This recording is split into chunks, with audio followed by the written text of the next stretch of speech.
Syazwani Nadira binti Syamsul Anwar akan menerangkan tentang salah satu cabang dalam dunia fotografi, iaitu street photography.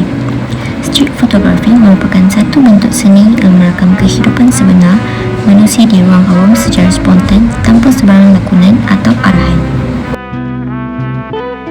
Dunia fotografi ialah bidang atau seni menghasilkan imej menggunakan kamera dengan teknik tertentu untuk merakam sesuatu subjek, peristiwa, objek atau pemandangan. Fotografi bukan sekadar mengambil gambar, tetapi ia juga merupakan satu cara menyampaikan cerita, emosi, maklumat dan mesej melalui visual. Fotografi menggabungkan kemahiran teknikal seperti penggunaan kamera, pencahayaan dan komposisi dengan kreativiti bagi menghasilkan gambar yang berkualiti dan bermakna. Street photography atau fotografi jalanan ialah seni merakam kehidupan seharian masyarakat di tempat awam secara spontan tanpa mengarah subjek untuk beraksi. Fotografi ini memberi tumpuan kepada aktiviti, emosi, budaya dan interaksi manusia dalam persekitaran sebenar. Tujuan utama adalah untuk menceritakan kisah dan menggambarkan realiti kehidupan melalui imej yang autentik. Dalam street photography, pemilihan peralatan sangat penting kerana ia mempengaruhi cara kita bergerak dan menangkap momen.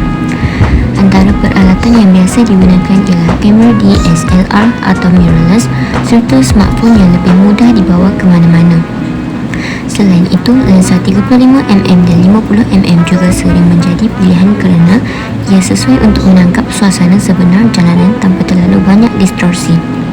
Kamera yang ringan dan mudah dibawa sangat membantu kerana street photography memerlukan jurugambar untuk sentiasa bergerak dan bersedia menangkap detik spontan. Dalam street photography, tetapan kamera perlu disesuaikan dengan keadaan persekitaran.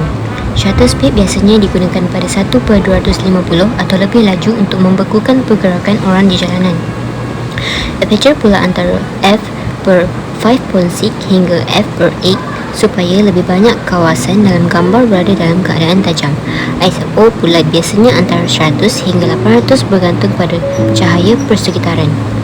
Shutter laju membantu membekukan pergerakan subjek. Aperture sederhana memastikan lebih banyak elemen dalam gambar yang jelas, dan ISO disesuaikan supaya gambar tidak terlalu gelap atau terlalu bising.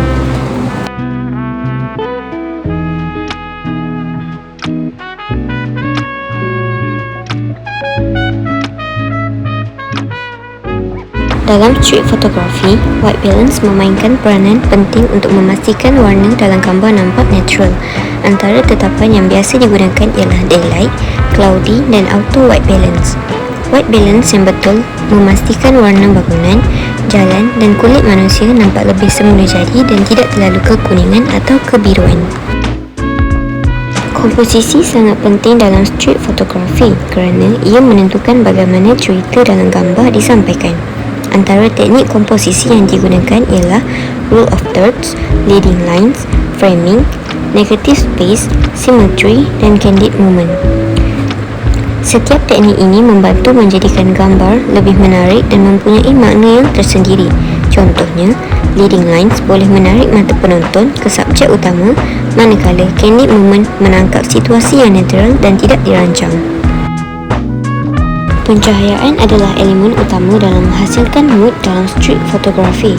Antara jenis cahaya yang sering digunakan ialah natural light, golden hour, blue hour, shadow dan silhouette. Golden hour memberi cahaya yang lembut dan hangat, manakala blue hour menghasilkan suasana yang lebih tenang dan dramatik. Shadow dan silhouette pula membantu menghasilkan gambar yang lebih artistik dan penuh emosi. Cahaya sangat penting kerana ia membantu menghasilkan mood dan emosi dalam setiap gambar street photography. Editing dalam street photography biasanya dilakukan secara minimal. Antara yang biasa diedit ialah brightness, contrast, shadows dan crop. Tujuan editing bukan untuk mengubah cerita gambar, namun untuk memperbaiki kualiti visual supaya lebih jelas dan menarik. Editing hanya digunakan untuk memperbaiki gambar tanpa mengubah cerita asal yang ingin disampaikan dalam street photography.